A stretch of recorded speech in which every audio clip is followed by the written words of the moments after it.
What is it about the Negro? I mean, every other group that came as an immigrant somehow, not easily, but somehow got around it. Is it just the fact that Negroes are black?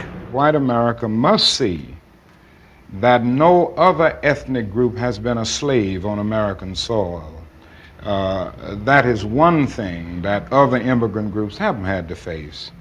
The other thing is that the color became a stigma. American society made the Negro's color a stigma. America freed the slaves in 1863 through the Emancipation Proclamation of Abraham Lincoln, but gave the slaves no land or nothing in reality, and as a matter of fact, to get started on. At the same time, America was giving away millions of acres of land in the West and the Midwest, which meant that there was a willingness to give the white peasants from Europe an economic base.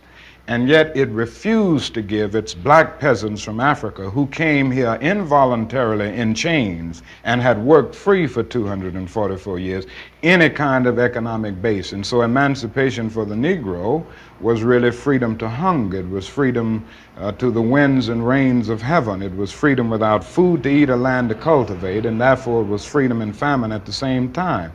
And when white Americans tell the Negro to lift himself by his own bootstraps, they don't look over the legacy of slavery and segregation. I believe we ought to do all we can and seek to lift ourselves by our own bootstraps, but it's a cruel jest to say to a bootless man that he ought to lift himself by his own bootstraps. And many Negroes, by the thousands and millions, have been left bootless as a result of all of these years of oppression and as a result of a society that deliberately made his color a stigma and something worthless and degrading.